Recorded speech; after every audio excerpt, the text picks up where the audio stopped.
Convido também Dr. Alexandre Zavaglia Coelho, diretor executivo do Instituto de Direito Público de São Paulo e Head e Educação da Future Law. Convidamos também a doutora Tânia Prado, delegada de Polícia Federal e diretora da Associação dos Delegados de Polícia Federal do Estado de São Paulo.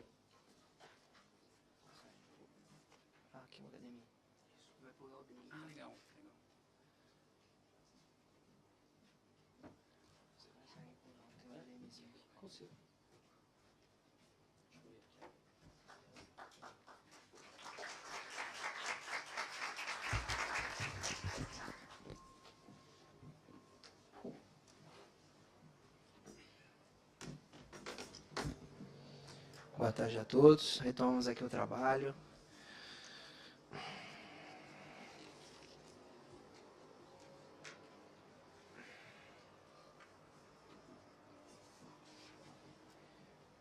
Do painel das 14 horas, vamos tratar sobre as investigações das fake news.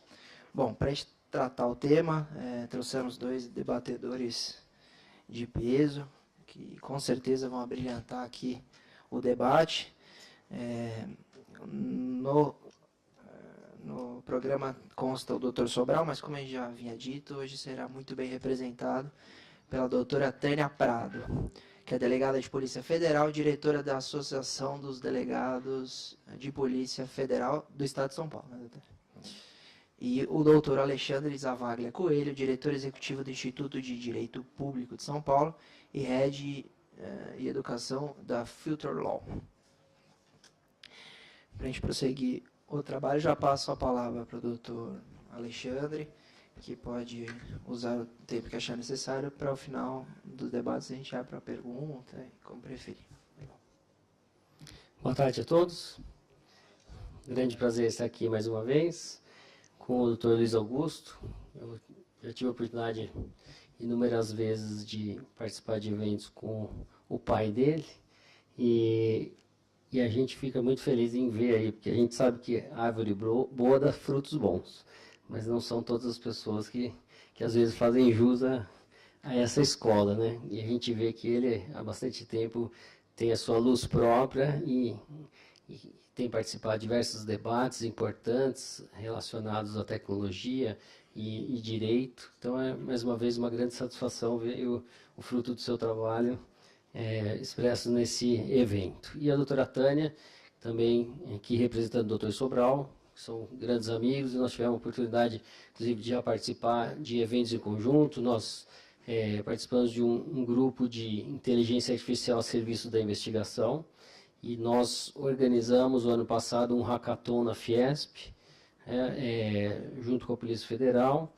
e nesse hackathon foi muito interessante, né, porque, primeiro que a gente sempre trabalha essa questão da tecnologia a partir das pessoas, né? Tem muita essa história de robô advogado, tecnologia vai substituir todo mundo, e a gente, talvez até por isso que a gente é convidado aqui para falar, né, tem uma abordagem totalmente diferente. A gente só trabalha com tecnologia, mas a gente demonstra claramente que a tecnologia só funciona a partir das pessoas. E esses hackathons são muito legais porque eles provam na prática essas nossas teorias, porque os programadores sozinhos não conseguem fazer absolutamente nada. Se não tivesse os delegados lá, né, como mentores de cada uma das equipes, certamente não teria produto nenhum. E foi muito interessante, né, quer dizer, por um lado triste, por outro interessante ver como essas ferramentas, como a gente vai discutir aqui hoje, funcionam. Lá, entre as várias equipes, né, uma delas criou um avatar de uma criança em redes sociais, e 15 minutos depois de pronto, já tinham 7 pedófilos conversando com esse avatar. E mandando fotos já. Realmente algo triste por um lado, mas impressionante do outro. E até foi engraçado, porque já eram 2, 3 da manhã, né, Tânia? E aí, todos os delegados, todo mundo falou, olha aqui, tal, está acontecendo. Todo mundo em volta da mesa. Eu falei, olha, acho que devia mandar uma foto para ele, para quem que ele está mandando essas fotos. Tinha uns 10 delegados federais, todo mundo em volta da mesa ali. Mas, então, para a gente falar um pouco aí de tecnologia.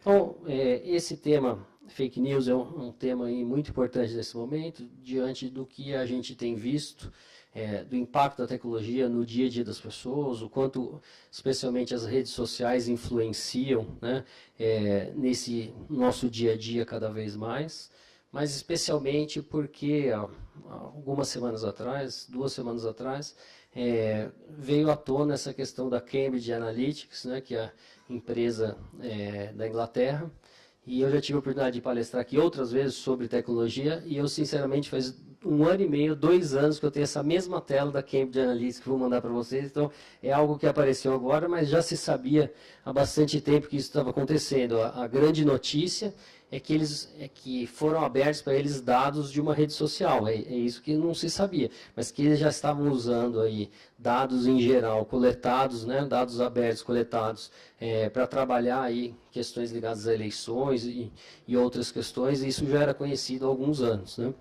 Então, para a gente tratar essa matéria, é importante só a gente organizar as informações, porque a gente tem visto muitos artigos, notícias, que às vezes confundem um pouco suas questões, que obviamente são interligadas, mas diferentes. Que é o direito digital, a automação e a ciência de dados, uso de inteligência artificial e outras técnicas, né? Então, o direito digital, como vocês bem sabem, ele é o impacto da tecnologia no fato social, é isso. Então e aí a gente tem algumas discussões aí se o direito digital será um dia uma área autônoma do direito ou não, e com o devido respeito a quem pensa de modo diverso, nós pensamos que não. Por quê?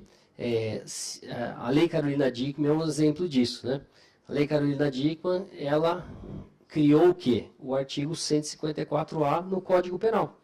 Então, o assunto está ligado aqui, a direito penal. Onde esse assunto deve estar? Lá no direito penal. Se uma pessoa falou mal da empresa e foi mandada embora por justa causa, onde tem que estar esse assunto? Lá no direito trabalhista, né? O carro que a gente viu também semana passada, que já teve o primeiro acidente do carro autônomo. Essa questão está onde? Lá no direito civil, na responsabilidade, né? Então, se a gente tirasse todas as questões e colocasse numa área nova chamada direito digital, como é que ficam os princípios, né, do direito penal, os princípios do direito civil que são diferentes? Como é que a gente vai coexistir essas normas de natureza diferente dentro de um mesmo ambiente, né? Será que é o ideal? E mais, né, cada vez mais a tecnologia está no nosso dia a dia. Então, se ela influencia o fato social, ela vai influenciar o direito, naturalmente, né, e o direito que já está organizado em cada área. Então, por isso que a gente entende que o direito digital é uma forma que pegou, né, de a gente entender que são impactos da tecnologia no direito, mas não necessariamente, na nossa visão, é uma área autônoma do direito, e sim, né, situações em que vão refletir nas diversas áreas do direito. Então é importante a gente entender aí essas diferenças, né, e principalmente a diferença entre esse direito digital, que é o impacto da tecnologia no direito material, em função do fato social, e o uso da tecnologia para diversas finalidades, né, como automação, por exemplo, né? Então, o processo eletrônico, o uso cada vez mais de tecnologia para gestão de escritórios, para automação de documentos, né? Isso não tem nada a ver com direito digital. Isso são aplicações da tecnologia para a prestação de serviços jurídicos, né? Que, como a gente tem visto aqui, são coisas totalmente diferentes. Digo isso porque, apesar de isso parecer claro, todo dia a gente vê gente importante falando aí, né? É como se tudo isso fosse a mesma coisa. Por quê? Como a gente vai falar aqui de fake news, impulsionar a notícia é algo feito pela automação. Então, ela não é o direito material, qual é o crime ou qual a responsabilidade de se discutir essa questão, que está lá no direito digital. Mas tem tudo a ver porque é a partir da automação que muitas vezes isso acontece. E que também é diferente de ciência de dados. Por quê? A partir da automação, ela pode ou não utilizar técnicas de inteligência artificial, porque tudo isso virou moda, né, também, né? A gente trabalha com isso há bastante tempo e todo mundo fala Big Data, inteligência artificial, mas muitas vezes a automação de um documento, você tem um Excel com os nomes dos clientes, um contrato que é sempre igual, você cria lá uma formulinha que ele faz os 100 contratos usando esses 2 programas. Então, não necessariamente a automação também usa nenhum tipo dessas novas tecnologias de análise de Big Data ou de inteligência artificial. Onde que entra aqui a ciência de dados? De 2 maneiras, né? A primeira para entender o perfil das pessoas, que é um pouco aí ó, o objeto da nossa fala, diante dos grandes especialistas que vocês têm aqui hoje para falar dos outros assuntos, mas para a gente falar como é que a gente está sendo monitorado e por que as pessoas entendem o nosso perfil e o que isso tem a ver com fake news. Então como é que a gente entende, o primeiro aspecto, ciência de dados, como é que a gente entende quem são as pessoas, né? E o segundo aspecto é justamente a gente monitorar várias questões, como o território, para quem entregar, como entregar, e mais ainda, a utilização de robôs para a criação de fake news. Porque a partir do momento que a gente monitorou as pessoas, entendeu o que todo mundo está falando, existem robôs hoje capazes de reproduzir determinadas notícias, né? Então, só para começar a fala com essas três diferenças, direito digital, automação e ciência de dados, que pode ser utilizada aí, né, nessas duas vertentes principais, aí, identificar as pessoas e produzir conteúdo a partir disso. Então, o mundo hoje, ele é um mundo data-driven, é um mundo orientado por dados. E tudo isso começou, obviamente, nos buscadores, nas redes sociais, porque são atividades aí que não cobram aí pelos seus serviços, mas, obviamente, o trade-off, né, quer dizer, o que a gente dá em troca por usar esses serviços é o nosso perfil, aquilo que a gente faz, como a gente pensa, né, o que a gente escolhe, porque não basta ver a propaganda, o que realmente gera o recurso financeiro para esse tipo de plataforma é você clicar. Então eles começaram a entender qual é o perfil das pessoas, porque quanto eu mais acertar, mais a pessoa clica, mais tem o retorno financeiro. Então toda essa tecnologia que nós estamos vendo hoje foi criada a partir do marketing, e uma vez que isso se consolidou, né, que principalmente a partir de 2016, começaram a ser trabalhadas essas questões em outras áreas, como nós vamos dizer aqui. Então, só para vocês entenderem uma diferença importante nessa questão, que é, aqui trazendo para a área do direito, fica mais fácil de a gente entender, a diferença entre dado estruturado e não estruturado, que é um conceito importante para vocês entenderem, né? Sei que a maioria de vocês já tem algumas noções aí sobre isso, ou outras noções mais avançadas, mas que é importante a gente entender. Então, veja, a questão da ciência de dados, e muito além do robô advogado, da análise de Big Data, é uma questão de mentalidade. Eu sou advogado minha vida inteira, então nós não fomos formados aí para pensar a partir de dados, não é isso? A gente sempre tem aquela brincadeira, né? Jurisprudência dominante. Mas o que é jurisprudência dominante? Normalmente é a nossa, né? A gente vai lá ler, acha uma que é boa para o nosso caso, fala, essa aqui é jurisprudência dominante. Ou mesmo, né? 70%, 80%, 90%. E se for 90%, ela estiver na descendente. Então, tudo isso é muito subjetivo para a nossa área, né? Que é uma área mais atrasada, com o devido respeito a todos nós, porque eu posso falar porque eu me incluo nisso, né? Para utilizar dados aí para o nosso dia a dia. A área de direito comercial, tributário, acabam tendo aí, né, um contato maior aí com essa questão. Mas então veja o seguinte, isso aqui é um cruzamento de dados entre o TSE, o TCU, a Receita Federal, de dados que já estão estruturados, quer dizer, já estão lá lançados nos sistemas do governo. Então aqui é claro que é uma questão de mentalidade. Veja, antes de 2016, nunca ninguém fez uma pergunta, quem morreu e doou. Você quer dizer, você tem um banco de dados de quem morreu, um banco de dados de quem doou, é só você perguntar, quem morreu e doou? 250 pessoas, certo? Mas nunca ninguém tinha perguntado isso, né? Outra questão olha lá, pessoas da mesma empresa, por exemplo, doaram para a eleição. Isso quer dizer que é fraude? Não necessariamente, pode ser um candidato muito bom, foi numa empresa e conquistou as pessoas, várias pessoas da mesma empresa doaram para aquele candidato. Mas pode ser um indício de fraude. Mas o que é importante aqui vocês entenderem? Está vendo ali em cima, 200 mil casos suspeitos? Então, para que serve a ciência de dados? Para sair de milhões de possibilidades para um target menor, para 200 mil casos. Falta gente, quer dizer, falta trabalho para investigar 200 mil casos? Óbvio que não, né? Mas, ao invés de a gente sair aí procurando em milhares de possibilidades, a gente tem aqui 200 mil casos identificados e cada linha para que o pessoal da tecnologia chama de fazer o drill down, né? Que é a gente ir entrando aí, se aprofundando dentro de cada linha para entender se aquilo realmente é fraude ou não. Então, veja, utilizar essa ciência de dados para os dados estruturados já é um grande avanço. E as coisas estão começando a acontecer agora de uma forma mais fácil de a gente compreender. Quem sempre fez isso, obviamente, é a Receita, né? Porque a malha fina, na verdade, é isso aí. dizer, quem está dentro do padrão, quem está fora do padrão, e cai ali na malha fina, não é isso? Então, o que a Receita está começando a fazer agora para a gente entender essa questão do dado não estruturado? Está começando a usar a imagem para malha fina. Por quê? Essa tecnologia permite agora, né, ler imagem, texto e voz. Né? E organizar esses dados, pegar o dado não estruturado e organizar. Mas isso acontece de forma automática? Obviamente que não. Tem toda uma equipe técnica que entende do assunto para dizer, olha, quem está na faixa 1 pode ter tal carro, quem está na faixa 2 pode ter o outro, quais são as fotos de todos esses carros, quais são as variáveis, né? Uma pessoa pode viajar quantas vezes fora do país, então você tem que criar todos esses parâmetros e isso demora um tempo para se organizar, para começar a funcionar, né? Mas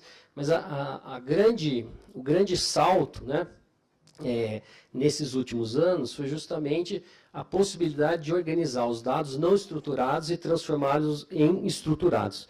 Porque a partir disso, né, a gente consegue fazer um monte de coisa, porque 80% dos dados do mundo são considerados não estruturados. Nós ganhamos 80% dos dados, milhares de dados produzidos cada vez mais pelos celulares, para que a gente possa, né, usá-los para a tomada de decisão. E isso tem o lado bom e também o lado ruim, né? Como esse das fake news, que é o objeto aqui dessa nossa discussão. Então, olha só, uma vez entendendo o dado estruturado e não estruturado, o que né, esses buscadores, e-mails, redes sociais, ficam fazendo a gente o tempo inteiro? Pegando nossa geolocalização, né? Então, vocês procurarem aí, tive a oportunidade de falar no Estadão lá na época sobre o Pokémon GO, todo mundo falou, tá, isso aí é perigoso, tá tirando foto da casa. Eu falei, e o app aí do seu filho, de joguinho, que tem essa mesma informação? Esse aí está dando para quem? Pelo menos ali é uma empresa, né, conhecida, SA, né, tem ações no mundo inteiro, bilionários, se acontecer alguma coisa, é grave para ela. Mas e esses outros apps todos? Qualquer coisa que a gente tem no nosso celular tem isso da gente. Qualquer coisa. Não é porque usou o Google Drive, o Maps, ou o Waze, ou nada disso. É simplesmente porque a gente anda com isso aqui. Então, eles ficam monitorando o tempo inteiro. Então, se você entrar no seu Gmail, esse aí é o meu, tem da sua vida inteira, né, que a gente brinca que é o mapa da vida, milímetros de horários e locais onde você andou. Eu saí de casa tal dia, você olha para trás, você procura o dia lá, você pega. Eu saí de casa nesse dia, hein, sei lá, 6h31 da manhã, tal, e aqui tem todo o meu trajeto, onde eu andei, cada hora do trajeto, onde eu andei a pé, por exemplo, que aí o algoritmo sabe, você está a pé, está de bicicleta, ele tem todas as técnicas aí de velocidade, como você mexe no celular para saber todas essas coisas, né? E aí, né, a partir disso, e do monitoramento das pessoas, né, começou a se utilizar isso para essas outras áreas. E o Google, vocês sabem como é que chama o Google hoje? A empresa do Google? A holding? Como chama? Alphabet. Vocês não ouviram falar? Por que chama Alphabet? Porque eles falaram, agora que a gente tem essa tecnologia e os dados, nós podemos ser dono do abecedário inteiro, nós podemos ter todas as empresas de todos os setores. Certo? E aí eles começaram a brincar e falar, olha, então o nosso robô aqui, ó, aprende a ler lábio. E aí o robô pede uma amostragem, nesse caso aí pediu lá, olha, eu preciso de 118 mil frases inteiras para começar a ler lábio.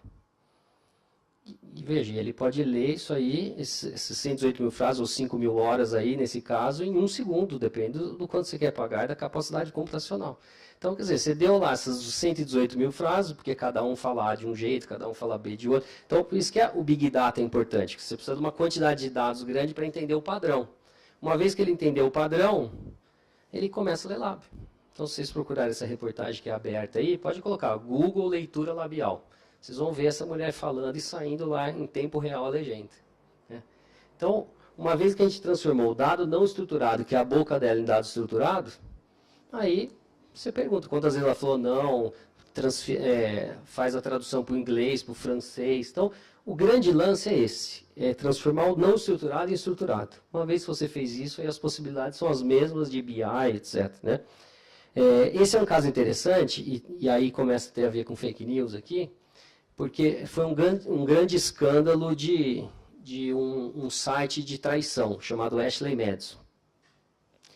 Porque foram 2 escândalos. Primeiro que vazaram os dados das pessoas. Então, pessoas se mataram, é sério, é real esse caso. Vocês podem procurar aí que vocês vão ver. Pessoas se mataram, a pessoa trabalhava no Pentágono, foi mandada embora. Né? Teve uma consequência grave na vida de várias pessoas. E logo em seguida, o segundo escândalo qual foi? Lá, 3 em cada 10 mil mulheres, não é que era 3 em 10. 3 em 10 mil mulheres eram mulheres verdadeiras. Era tudo robô. Certo? Tá aí, é tudo reportagem, né? Eu gosto de mostrar as reportagens porque aí não fica, né? Não é fake news, é tudo aberto. Vocês vão falando, vocês vão procurando aí, que vocês vão achar todas essas reportagens aí. Então, veja só, isso quer dizer o seguinte, está tão avançada essa questão do dado não estruturado, do padrão e do robô entendendo o perfil das pessoas, então, porque aí, né, como é que isso acontece? Deixa eu só chegar aqui no Trump e aí eu já volto lá na questão dos hospitais. Então, olha só, essa tela aqui, sem brincadeira, faz 2 anos que eu mostro a mesma nas palestras, certo? Que é exatamente sobre essa questão do Cambridge Analytics. Então, veja, ó, em 2012, certo? 68 likes no Facebook, já era possível saber, né, com 88%, orientação sexual, se a pessoa usa droga, cigarro e álcool, se ele era democrata ou republicano, a cor de pele, tudo isso em 2012, hoje em dia está tudo 100% isso aí, certo? Então, com 68 likes no Facebook, a pessoa sabe mais da sua vida do que você pode imaginar. E essa mesma tecnologia chamada psicometria, ou o Ocean, né, Big Five, que são as 5 características principais do ser humano, que são utilizados para as fake news também. Porque você começa a entender o padrão das pessoas. Então, o que a Cambridge Analytics, segundo essas notícias, aí fazia para as pessoas? Então, a pessoa chegava lá, né, e não vou aqui nem entrar no mérito se era fake news ou não. Nesse caso do Trump, porque a gente não tem essa notícia aí para poder afirmar. Mas simplesmente entendia, falar, esse cara, ele é 100% a favor de arma. Então ele chegava lá e falava assim, olha, você gosta do Obama, da Hillary? Não. Então eles vão proibir a arma, então vai lá e vota no Trump. Então eles conseguiam, primeiro, identificar quem era essa pessoa e pela tecnologia de automação, entregar para a pessoa correta. E com a análise de Big Data, entender o perfil dela para saber quem entregar. Então, assim, qual que foi o crucial aí para ganhar a eleição? Foram os estados onde as pessoas votavam pouco, que eram os chamados aí rednecks do Wisconsin, por exemplo. Que as pessoas não iam votar, e são republicanos aí ferrenhos. Então, o cara chegava lá e falava para o cara, olha, sabe por que o Obama foi presidente? Porque você não votou, vai lá votar. Que dessa vez nós temos que ganhar a eleição, porque eles vão fazer isso, isso e aquilo. Entendeu? Então, foi esse o formato que essa Cambridge Analytics usou, e que depois falou que usou também para a questão aí da Inglaterra, né, de se separar aí da comunidade comum europeia. Então, vocês vejam, de fato, qual é o impacto desse tipo de tecnologia numa eleição. É enorme, porque no caso da Inglaterra, inclusive, foram... poucos aí, foi, se não me engano, 51 a 49, 52 a 48, foi muito próximo aí o resultado. Então, é claro que o resultado se deu a partir disso, né? Tanto que em vários jornais, na investigação, o cara que era o responsável da parte de tecnologia falou, se não fosse nossa tecnologia, não seria esse o resultado da eleição. Então, nós estamos falando de algo que é verdadeiro, está aí nas notícias, né? E como é que nós vamos trabalhar essas questões? E aí, essa semana também saiu esse aqui, ó. Desculpa, esse aqui, ó. Facebook pediu dados anônimos de pacientes dos hospitais do ZEUA. Saiu essa semana passada essa notícia. Então, veja, por que ele quer saber a notícia do hospital? Veja, não estou aqui nenhuma crítica direta, porque são notícias, né? Estou simplesmente aqui trazendo notícias aí, que por acaso, né, o escândalo do momento é em relação ao Facebook. Então, por que eles ficavam monitorando todos esses dados das pessoas? Para propaganda e também para fazer a segmentação correta para tudo, inclusive para Cambridge Analytics, entendeu? Então o cara não sabe lá que tipo de doença a pessoa tem, que tipo de necessidade ela tem. Então, onde é que está o petróleo do futuro que todo mundo fala que é nos dados? É nessa quantidade gigantesca de informações que eles pegam de todos os lugares para fazer isso aqui, ó, que é um mapa astral científico de todos nós. Acho que eu estou brincando, tá tudo aí, ó. Mas é isso, tá aí, ó. Então o que acontece, ó?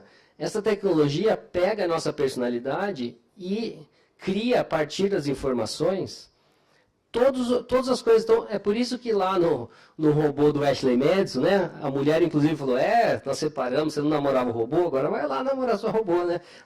Mas a robô falava o seguinte, ó, ela sabia tudo que você gostava, a cor, o que você gostava de viajar, o filme. O cara falava, cara, essa mulher é a mulher da minha vida, né? Ela fala tudo que eu quero ouvir, né?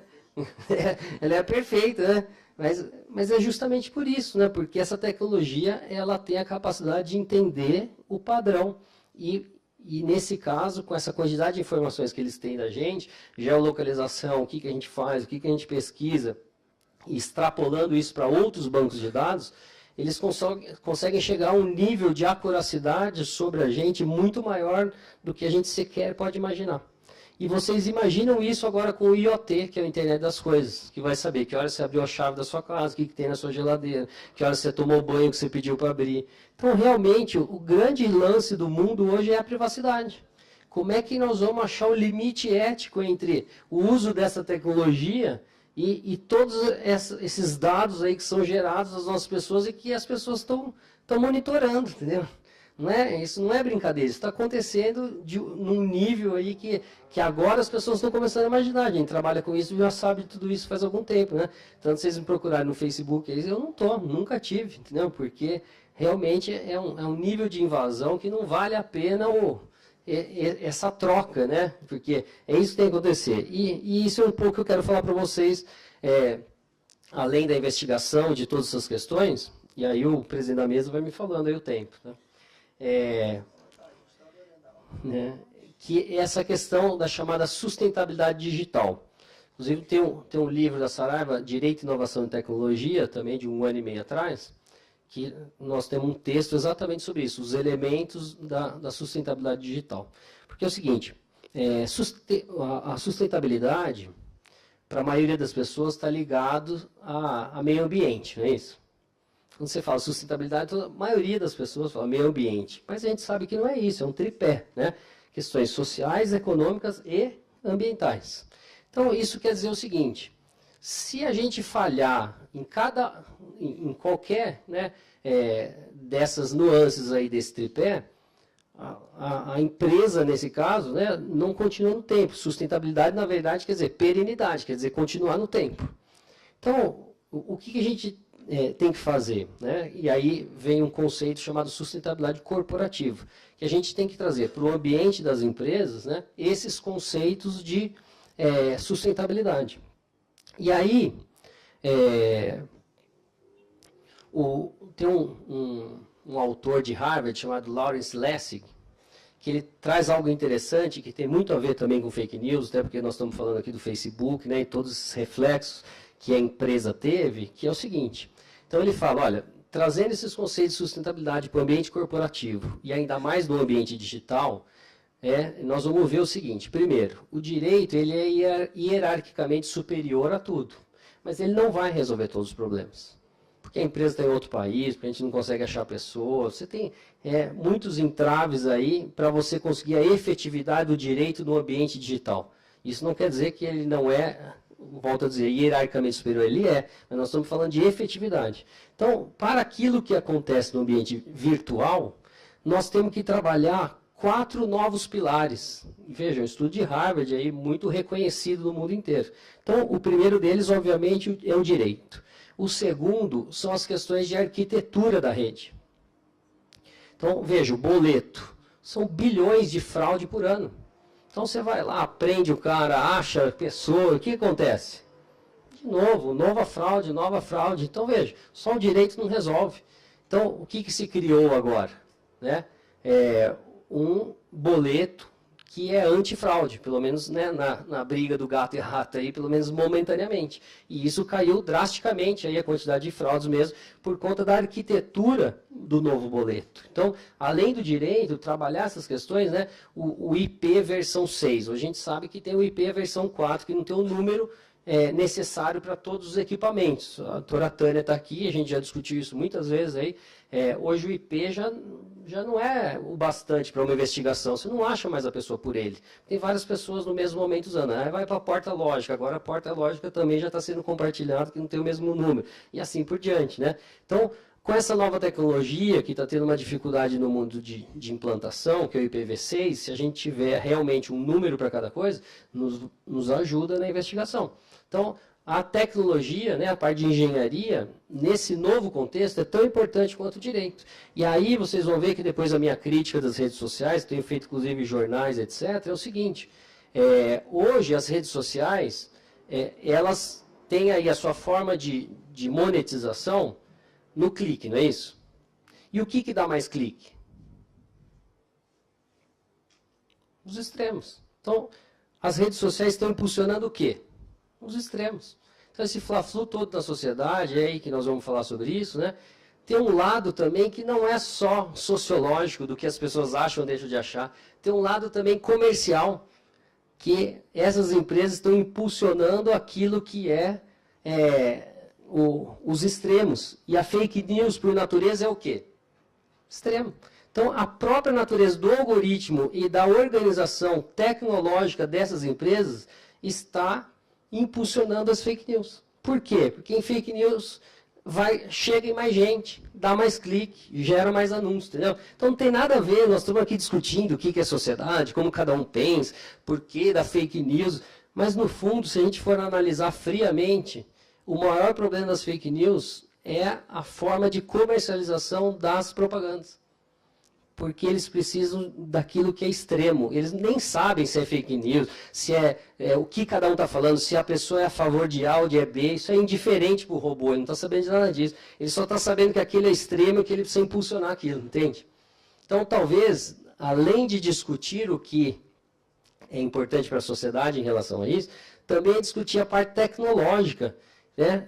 E como essas plataformas estão organizadas para levar os extremos aí para frente. Então, esse é um ponto interessante, por isso que eu trouxe essa questão da sustentabilidade, né?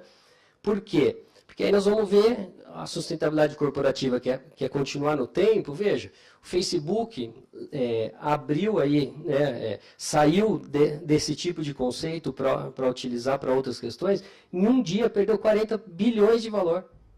E uma campanha no mundo inteiro, sai do Facebook, etc. Então, o que nós estamos falando aqui? Se você quer continuar no tempo, se você quiser ter credibilidade dos seus clientes, você tem que se preocupar com isso. Então, nós precisamos levar também a discussão para um outro lado, que é mostrar para as empresas, e esse movimento tem sido muito bom nesse sentido, né? Que ultrapassar esse limite também faz mal para a continuidade da empresa, para as finanças, né? E quanto a gente precisa, então, equilibrar todos esses interesses para a própria continuidade financeira e tal. Porque se a gente for ver as bolsas de valores hoje em dia, né? Esses dados não financeiros das empresas são tão importantes quanto os financeiros. Você vê algumas lojas de roupa, por exemplo, que foram pegas aí com trabalho infantil. Dá um problema mundial para a marca, né? Então, hoje não é só questão financeira, não é só questão ambiental. A gente tem várias outras questões sociais que estão muito ligadas aí à continuidade da empresa. Então, a gente tem que usar esses momentos também para dizer, olha, tudo isso é bom, gera clique, gera um monte de coisa, mas também pode gerar a descontinuidade aí do seu trabalho. Então, a gente tem que aproveitar esses momentos aí para também discutir essa parte tecnológica, né? Outras são justamente regras de mercado, quer dizer, você vende aí no Mercado Livre. Você vai comprar de quem? De quem já vendeu 10 mil vezes ou quem nunca vendeu? Então, a questão da reputação também é muito importante nesse contexto do Lessig aí, do ambiente virtual, né? Então, volto a dizer, você trabalhar esses 4 pilares é o que vai ajudar uma empresa a ir para frente. Então, quanto mais você trabalhar essa questão aí da reputação e das regras sociais, também você mais para frente. E regras de mercado é justamente essa responsabilidade da empresa de realizar atividades, né, que respeitem muito mais do que só pressões legais a essas pressões sociais de ética, de conduta, né? Então, a gente vê aí com a defesa do consumidor, no começo, esses panfletos de supermercado. Então, no começo, não falava nada, né? Que era só naquela cidade, que era foto ilustrativa, etc. Aí começou um processo, hoje você pega, está certinho, foto ilustrativa, só tem em tal cidade. É regra de mercado, a pessoa já entendeu que ela agindo dessa maneira, ela tem menos problema, não é isso? Então, é importante a gente entender isso do Lessig, que não adianta só a gente discutir direito, a gente tem que trabalhar esses 4 pilares de forma conjunta para isso acontecer, né? Para a gente ter aí a continuidade das empresas, né? E aí ele mostra esse gráfico aí, como é que essa questão da privacidade tem que ser vista hoje sobre esses pilares, certo? Bom, e aí trazendo aqui para fake news, e já terminando aí um pouco. A gente tem, esse filme é recente, ele é muito interessante, se vocês tiverem a oportunidade de assistir, porque esse teste de Turing hoje é justamente você saber se você está falando com um robô ou não. Doutor, deixa eu só te interromper aqui e saudar aqui a presença do nosso presidente, doutor Marcos da Costa, convidá-lo aqui para presidir a mesa. Por favor, doutor.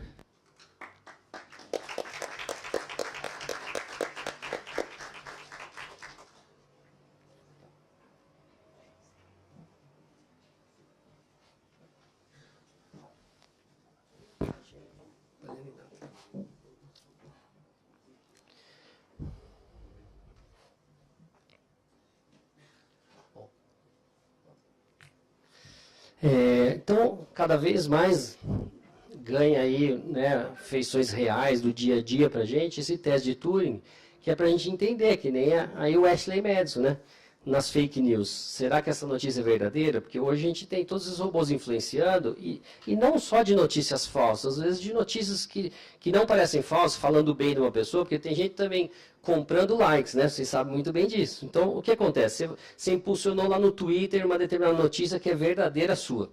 E aí você compra um monte de robô para ficar clicando. A hora que ele atinge um trending topics, o que ele faz?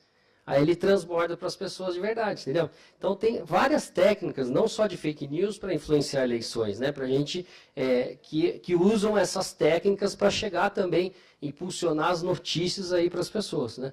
Então a gente tem aí hoje, sendo lançados agora nos últimos meses, algumas empresas, startups, que estão criando, estão fazendo essa leitura de Big Data para identificar fake news. Porque pelo teste de Turing dá para saber, fake news criados por robôs também. Porque por esse teste dá para entender o padrão de texto, etc. Então hoje, os candidatos aí com certeza, no contra-ataque dessas questões, vão passar a usar essa tecnologia para identificar onde quando estão falando dele, quais são as tecnologias e o que é verdadeiro e o que é falso, né? Mas aí o ponto principal para a gente é o seguinte, ó. Olha lá.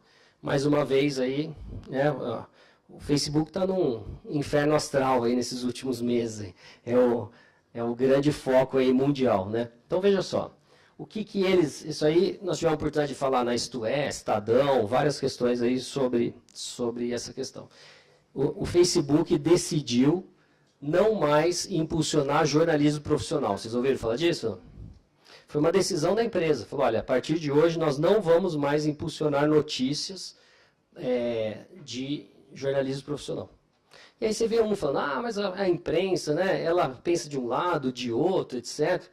Mas qual é a nossa crítica? Que quando a gente tira das redes, hoje 80% das pessoas leem notícias pelas redes sociais no Brasil.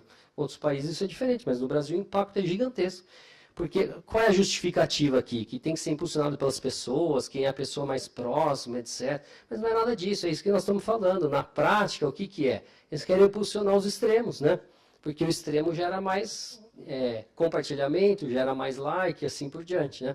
Então veja, quando a gente tira o jornalismo profissional das redes sociais, o que acontece? A gente vai contra o quê? A diversidade de pensamento. Não importa se um órgão de imprensa pensa de um jeito ou de outro, se é claramente de uma posição, mas a gente tem lá todos os órgãos de imprensa, cada um lê tudo e chega à sua própria opinião, concorda? Então a gente, né, presidente, inclusive, mais uma vez agradeço a oportunidade de estar aqui, o doutor Marcos da Costa, a gente acompanha e admira muito o trabalho que ele tem feito à frente da OAB, mas o maior problema de a gente tirar os jornalistas profissionais das redes sociais é a gente acabar com a diversidade de pensamento. São essas famosas aí bolhas, né? Porque, além de impulsionar os extremos, só impulsiona, conforme que a gente viu o mapa astral, para quem pensa daquele jeito, porque aí ela impulsiona mais. Então, veja que não é só uma questão sociológica, tem uma questão comercial também por trás dessas questões, que a gente precisa entender, sair um pouco das manchetes sensacionalistas e dessas discussões superficiais, né, que a maioria das pessoas tem travado, para entender também que tem um problema de engenharia aí atrás. E que a gente precisa entender que, primeiro, né, então a gente tem um problema seríssimo e constitucional do nosso caso, que é o direito à informação. Então, veja, será que a hora que a gente decide tirar o jornalismo profissional, nós não estamos indo contra um direito básico, fundamental do direito à informação? Porque a própria empresa falou claramente, olha, a partir de hoje, tanto que a Folha de São Paulo saiu, várias empresas saíram, né? Então, veja, se a gente fizer uma análise técnica, jurídica, eles não poderiam ter tomado essa decisão, porque isso é inconstitucional no nosso país. E outra coisa, o Marco Civil da Internet, a gente não fala muito sobre neutralidade na rede. O que é neutralidade na rede? É não escolher pacote de dados. Nesse caso, a maior preocupação é financeira, né? Quem pagar mais vai... Mas veja, quando eu falo que não vou impulsionar a notícia do jornalismo profissional, eu não estou escolhendo um pacote de dados que eu estou impulsionando? Então, via de regra, poucas pessoas estão discutindo isso, mas tem duas questões aí seríssimas. Uma está indo contra a neutralidade da rede. A outra está indo contra o direito constitucional à informação, porque o direito à informação não é só acesso à informação qualquer, é acesso a todo tipo de informação. Então, se ele está me dizendo que tipo de informação eu vou ter, está indo contra o meu direito constitucional. Eu preciso ter direito e acesso amplo a todo tipo de informação. Então, eu acho que esses são aspectos, né, que aqui, ó, o direito fundamental é de informar e ser informado, né? Então, são esses aspectos que a gente queria trazer um pouco aqui para vocês, né? Primeiro, essa análise do Big Data e do dado estruturado e não estruturado, o quanto a gente está sendo monitorado, essa questão de entender as diferenças entre o direito digital, automação e ciência de dados, que coexistem nesse ambiente, mas não são as mesmas coisas, né? E depois deixando essa questão da investigação e do direito eleitoral e todos os outros pontos que vão ser tratados pelos outros especialistas, nossa colaboração no sentido aqui é provocar um pouco o quanto a tecnologia também está ajudando isso a acontecer, e esse último aspecto aí que até agora a gente viu ser pouco discutido, que é a infringência à neutralidade da rede e também ao nosso chamado direito de informação, porque é aquela discussão do mito da caverna de Platão, né? Daqui a pouco nós estamos de novo vendo sombra, porque a gente só está vendo aquilo que estão entregando para a gente, né? Porque é aquilo que, via de regra, nesse mar de informações, aquilo que mais se adequa ao nosso perfil. Só que tem um limite ético, né? E, mais uma vez, legal, não só ético, que a gente também precisa respeitar. Então, mais uma vez, obrigado ao OAB, Dr. Marcos da Costa, ao Luiz Augusto, que a gente admira muito e o trabalho que vocês têm feito aqui pela OAB. Muito obrigado.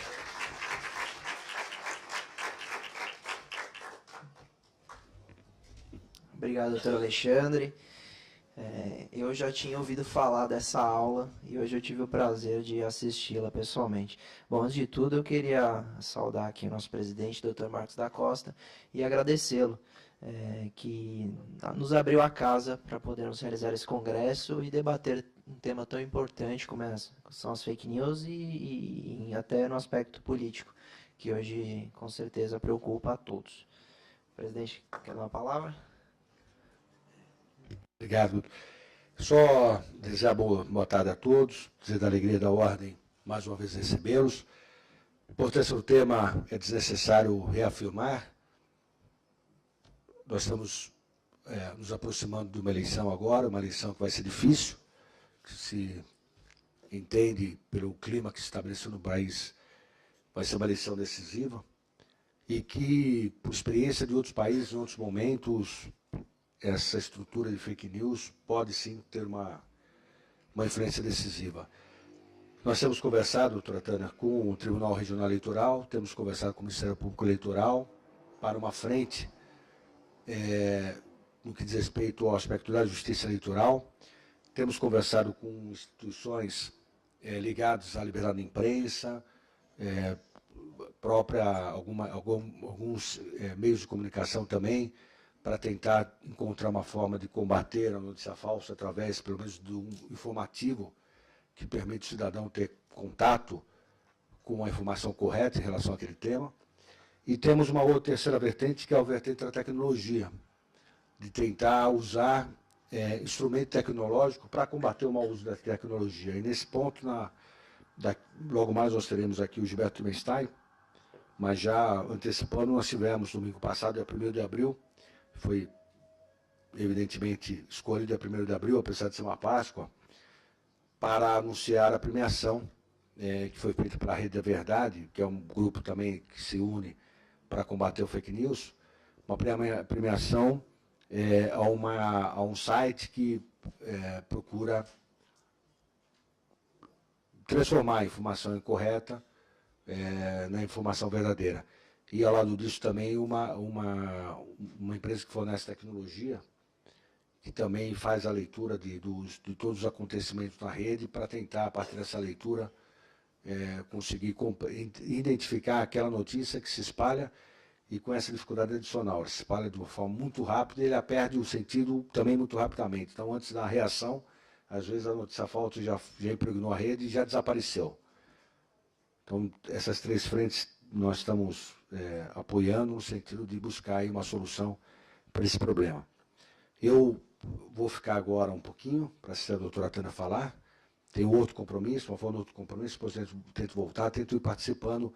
Se eu não estou presencialmente, estou acompanhando pela internet. Já cumprimento a todos os que estão aí nos acompanhando também pelo site da OAB de São Paulo. Obrigado. Lógico. Essa questão não é nova.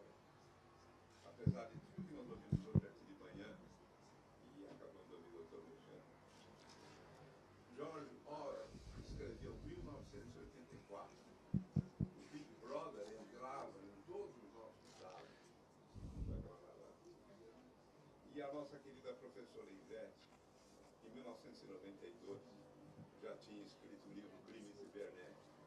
Quer dizer, nós estamos falando com isso já bem vindo, mas que agora, em função do fake news, Velocidade da rede.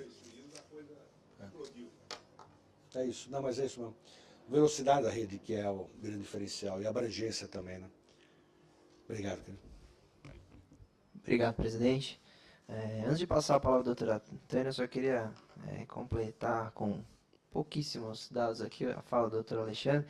Doutor, tem um dado que o Google hoje, ele sabe dizer onde está tendo um surto de doença, porque a quantidade de busca no local sobre sintomas e medicamentos aumenta tanto, então o Google sabe onde está tendo um surto de doença no mundo. A questão do controle da Big Data, como já falamos hoje mais cedo. Eu gostei muito só de um dizer do doutor que o direito não resolve todos os problemas. Eu acho que isso a gente vai refletir mais tarde, eu não vou antecipar, na questão da criminalização. Se devemos ou não criminalizar as fake news em geral. Bom, pela adiantada hora, eu já passo a palavra aqui à doutora Tânia. Eu vou me despedir porque...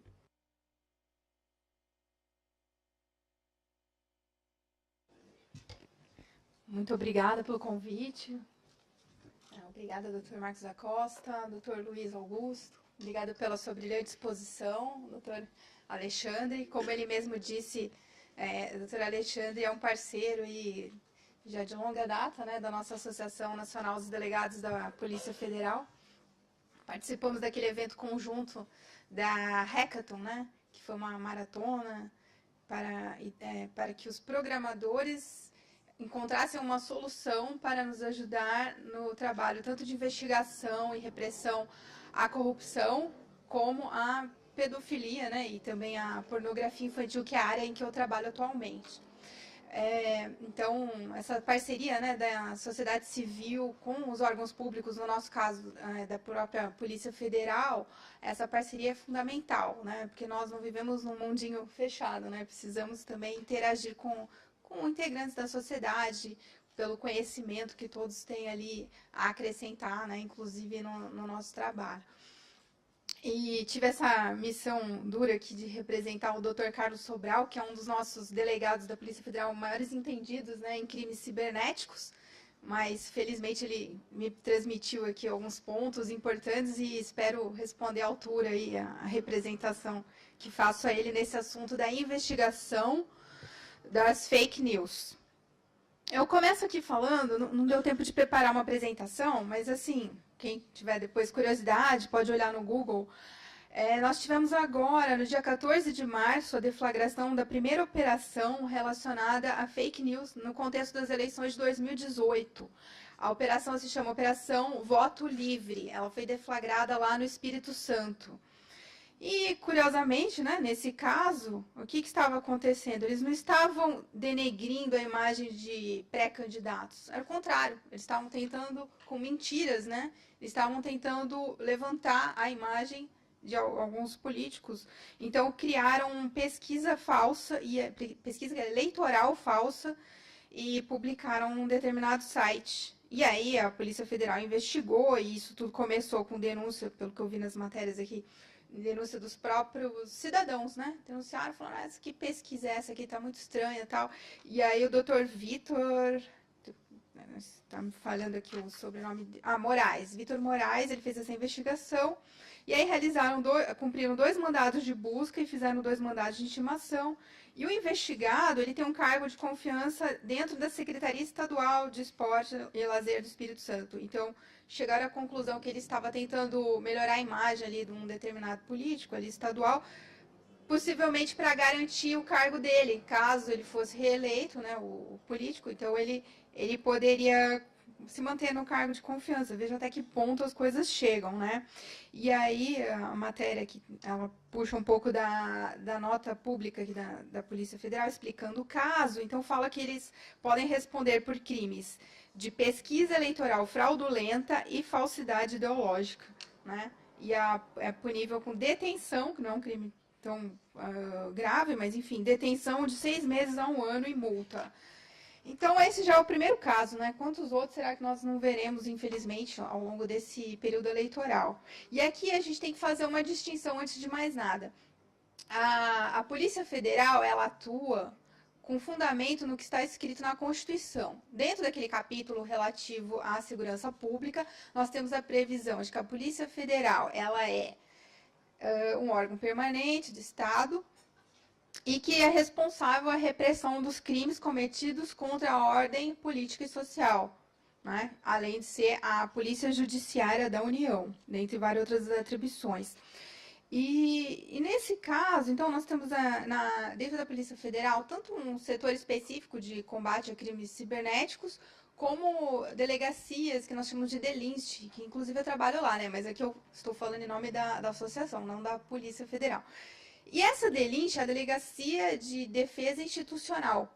Então, dentro dela, há várias matérias relacionadas a direitos humanos e tal, e dentre elas, nós temos, por exemplo, em São Paulo, um delegado que cuida das investigações de crimes eleitorais. Ele deve ter uns quase 300 inquéritos, uns 250 inquéritos, mais ou menos, né, dessa matéria.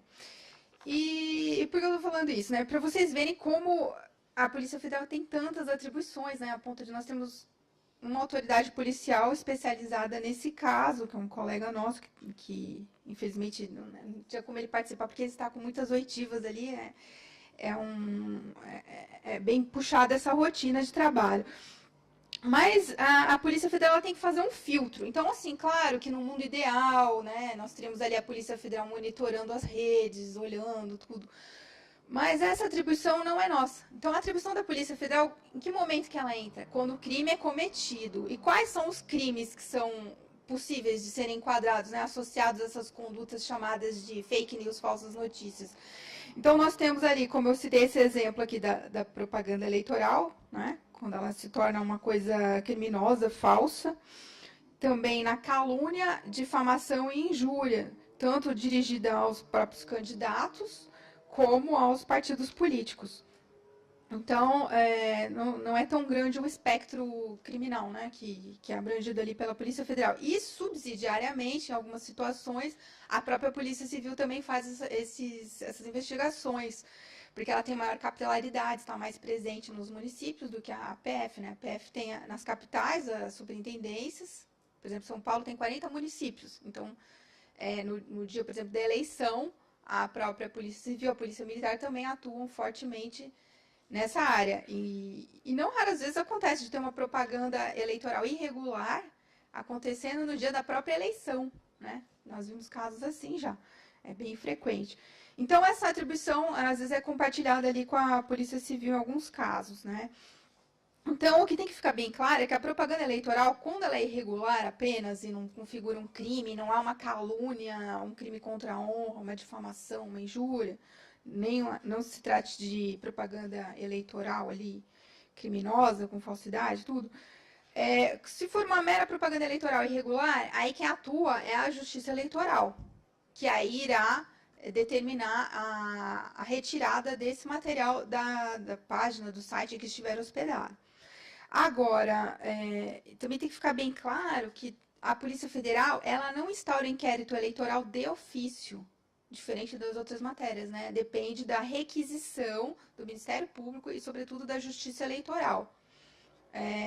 Isso foi tentado ser revisto esse entendimento, tem se visto que o crime ele é muito mais dinâmico hoje em dia, né? Não daria tempo de esperar o caso ser apreciado pela justiça, para depois de alguns dias chegar na mão da polícia, de repente essa página é tirada do ar, algum artifício é feito ali pelo criminoso, mas no momento funciona dessa forma. Então, cada vez mais é necessário que a Polícia Federal esteja trabalhando em harmonia com os outros órgãos e que isso aconteça de uma maneira dinâmica, que haja uma integração e a gente vê uma sinalização muito forte nesse sentido, né, para que se torne algo mais dinâmico. Dessas condutas também estão mentiras a favor de um candidato, né, que eu comentei esse caso concreto. Que mais aqui? Esses casos de pagamento, de impulsionamento, né? Isso é permitido. Até dei uma espiada aqui numa minuta da resolução eleitoral, que está sendo elaborada, né? Eu acho que ainda não... Só no dia da eleição. Né? Então, só em agosto, né? Então... Não, e o link patrocinado para você impulsionar a publicação, você só não pode fazer no dia da eleição. Tá. Então, só no dia da eleição que não pode fazer esse impulsionamento. Mas há um controle, né? Até para ver quem que está pagando. Mas, Otânia, só uma questão aí que é importante, né? Quer dizer, uma coisa é o link patrocinado, legal da campanha. Isso. Outra coisa é você criar robôs que você compra likes para ele te impulsionar no orgânico. Então, esse é um ponto também interessante de se observar. Porque esses robôs aí a gente vê cada vez mais, né? São colocados ali para curtirem coisas e aquilo fica parecendo verdade, né? Essa aqui é a grande realidade.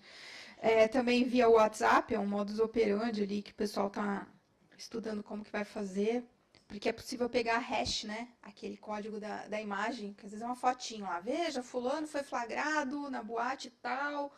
fazendo e acontecendo, não sei o quê. E essa foto vai viralizando, então a gente consegue rastrear vendo os hashes dessas imagens. Mas é uma apuração complexa, é técnica, né? Então requer bastante atenção. Outro ponto que o Dr. Sobral falou para transmitir aqui é a questão das redes de cooperação internacional. E eu vi também uma notícia recente, né, que a Polícia Federal agora está mantendo estreito contato com o FBI para poder também conseguir interagir com mais dinâmica, com mais rapidez. Porque a maioria desses sites, né, que são utilizados, essas plataformas, elas estão sediadas lá nos Estados Unidos. Também essa questão de que não compete à Polícia Federal ficar vasculhando fake news na internet. Então, a Polícia Federal vai atuar só quando tiver algum crime e aquele fato for levado ali para a PF. A Polícia Federal não vai fazer censura. Ele frisou bastante sobre isso. Porque muitas vezes, né, algumas pessoas... Realmente, a gente fica indignado de ver a que ponto que as coisas chegaram. Mas nem por isso a Polícia Federal será desviada de sua atribuição para fazer uma censura, né? Não é o papel dela, tal. Mas tem gente que às vezes não sabe isso e fica, né, procurando. E até eu mesma, né, muitas vezes sou consultada por conhecidos. Isso aqui é verdade? Vocês não vão fazer nada e tal. Eu falo, calma, deixa eu ver. Calma aí, não sou eu que vou analisar, né? Tem toda uma instituição ali que vai, o corregedor vai fazer a triagem da notícia crime, passa pelo judiciário, tudo. Aí, deixa eu ver se eu anotei mais alguma coisinha aqui. Que a gente tem que sempre pensar assim, qual que é a finalidade, né, dessas normas dos crimes eleitorais? É a proteção da própria eleição. Porque se essas mentiras, essas calúnias, que às vezes você pode até realmente ver uma situação em que é postada num dia, e no mesmo dia a justiça, de repente, consegue retirar aquele conteúdo. Mas aquele estrago que ficou, aquela dúvida que ficou, aquilo ali, muitas vezes, mesmo que alguém se retrate, mesmo que o juiz remova aquele conteúdo, o dano está feito, né? Então, é muito grave, e aí que realmente entra a questão da repressão criminal. E as penas não são muito altas. Até um colega meu falou assim, puxa, um problema de ser apenas detenção de 2 meses a 1 ano, no caso da calúnia, difamação, é que aí a gente não pode fazer interceptação telefônica nem telemática, né? Teria que ser, no mínimo, pena de reclusão.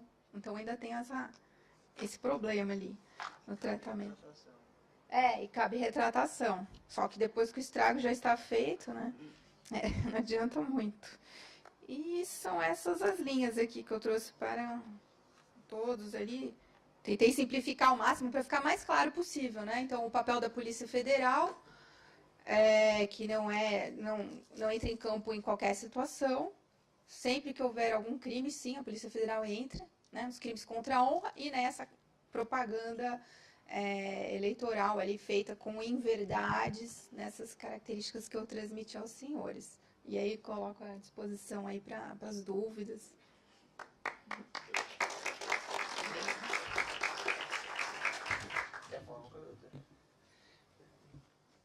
Nosso comentário rápido, porque também, né, mais uma vez trazendo a nossa Constituição, a gente tem essa questão do direito de imagem, e tudo isso é muito esquecido ou não observado no dia a dia das redes sociais, né? E a tecnologia nos permite, quando a doutora Tânia falou, aí os hashes das imagens aí, né, monitorar e saber quem compartilhou. Então a gente está acostumado também a só ver lá, né, ó, a manchete já passar para frente, e as pessoas não têm noção de que elas podem ser responsabilizadas por isso. Então esse é um outro ponto também, como juristas, advogados e educadores, que a gente precisa trabalhar com a nossa sociedade nesses pontos que a gente falou. O direito, ele é muito importante, mas a gente também precisa trabalhar essas outras questões de tecnologia para as empresas ajudarem a evitar esse tipo de compartilhamento e também com a sociedade, demonstrando aí não só as consequências que nós estamos vendo, mas também que as pessoas podem ser responsabilizadas se elas simplesmente passarem para frente aí esse tipo de notícia, ou especialmente de imagens aí não autorizadas pelas pessoas. Obrigado, doutor. É importante a fala aqui da doutora Tânia, que trouxe também um pouco da competência da Polícia Federal, porque com a viralização das fake news, a população leiga quer a atuação da polícia, seja ela qual for, federal, civil. E quando não se entende a competência, ali pode haver uma má interpretação de que a polícia não está fazendo nada. E não é o caso, depende sim de um monte de pré-requisitos relacionados a essa competência já estipulado. Nesse caso, a senhora trouxe interessante do crime eleitoral, foi o primeiro indiciamento no Brasil de fake news.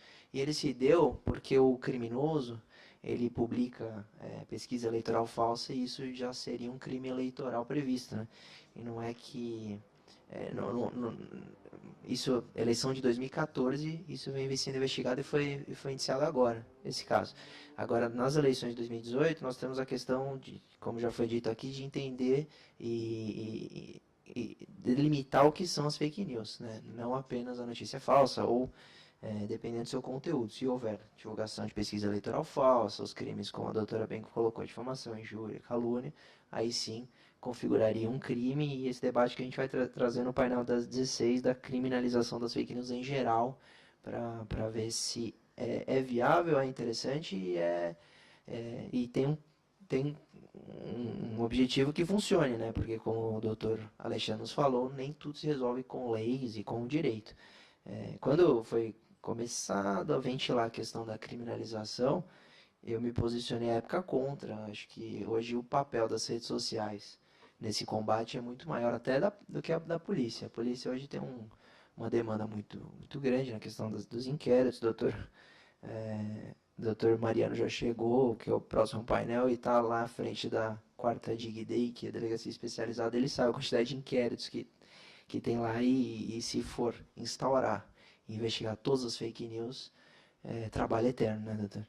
Então, eu agradeço e vou abrir para pergunta, se tiver interesse. Alguém tem alguma pergunta?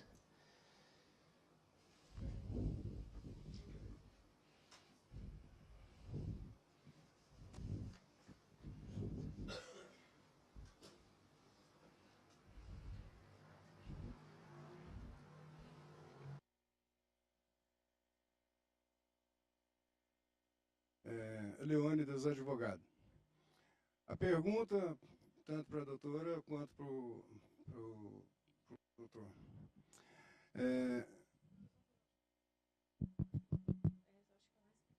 Oi, tá dando para ouvir aí ou não?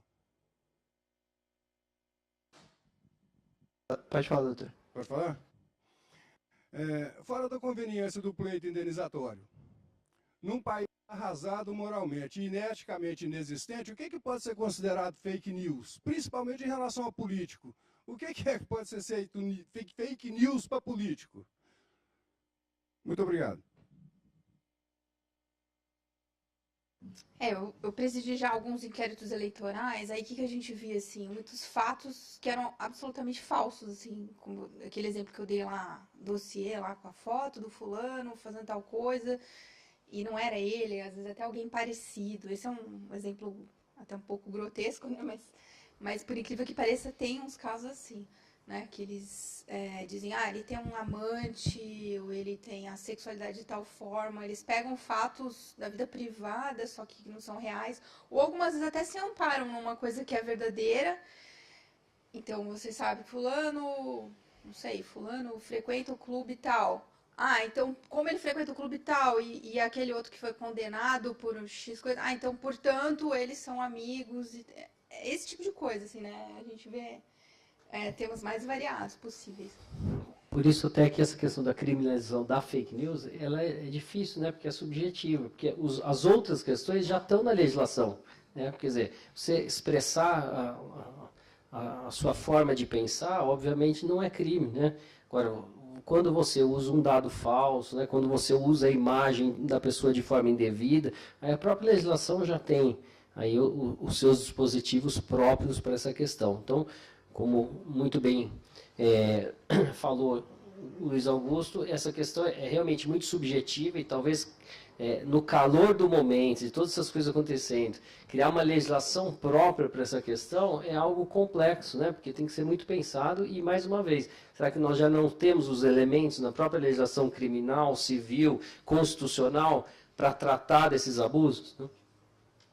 Doutor, essa suposta insatisfação política, que eu acredito ter entendido na fala do senhor, tem ajudado na viralização das fake news, porque hoje os exemplos de fake news que mais se disseminam na internet são as políticas, as notícias políticas mentirosas, porque, claro, nós temos uma insatisfação no Brasil política, claro, nós estamos vivendo isso e as fake news se aproveitam dessa situação, onde tem o discurso de ódio, um preconceito em todos os políticos, generaliza-se, fala que todos seriam corruptos, e qualquer informação, fake news de uma suposta denúncia, viraliza-se, mesmo sendo mentirosa.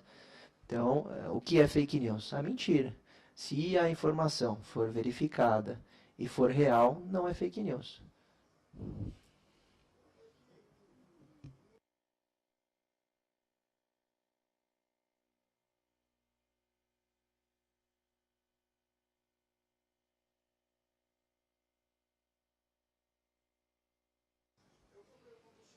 Isso é crime, não é fake news.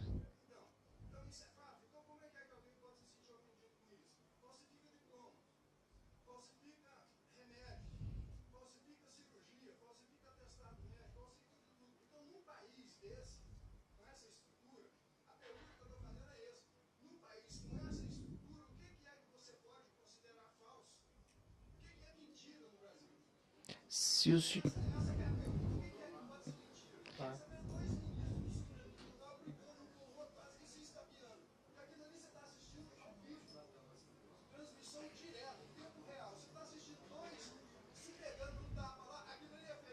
Não.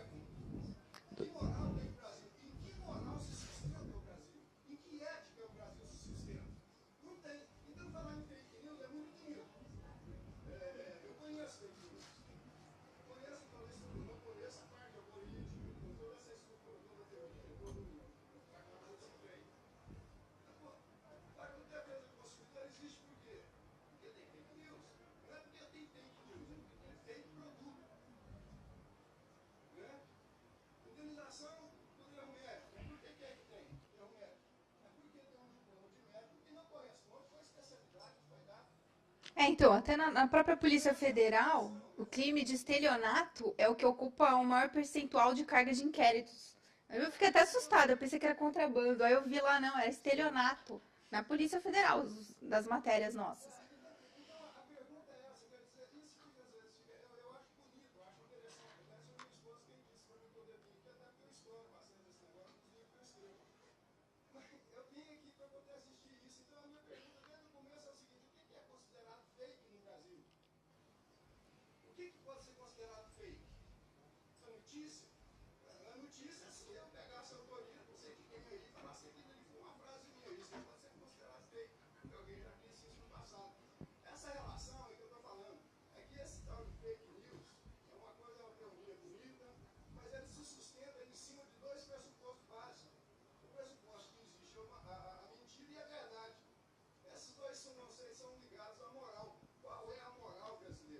Doutor, ok.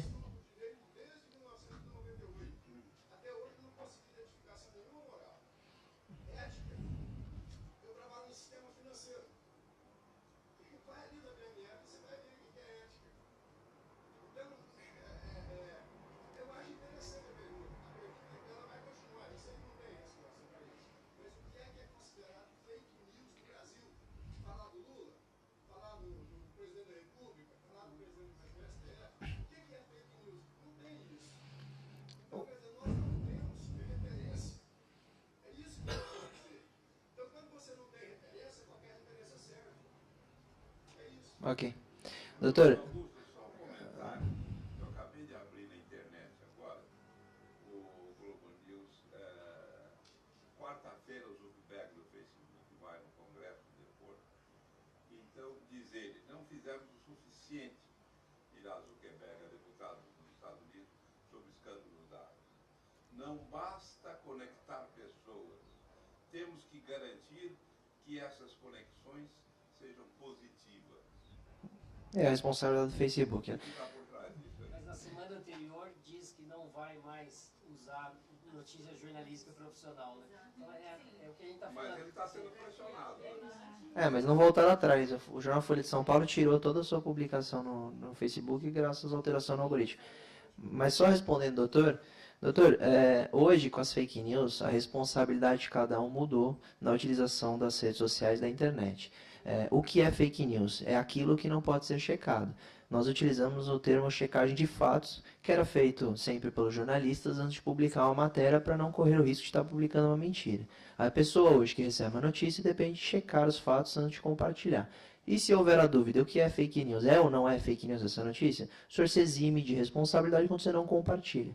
Então, se permanece a dúvida, você não compartilha, se exime de responsabilidade civil e criminal. E aí a questão da notícia depois tem que ser investigada para ver se trata de uma fake news. Mas vamos encerrar. Eu agradeço o doutor Alexandre pela aula, a doutora Tânia, que trouxe essa visão da Polícia Federal, que faz um papel belíssimo e tem se especializado na parte de cybercrimes. Eu acompanho o trabalho. Agradeço ao doutor Sobral também, que fez esforço para vir, mas por uma pena não pôde vir. Encerro então o painel das 14 horas para a gente dar continuidade aos trabalhos. Obrigado.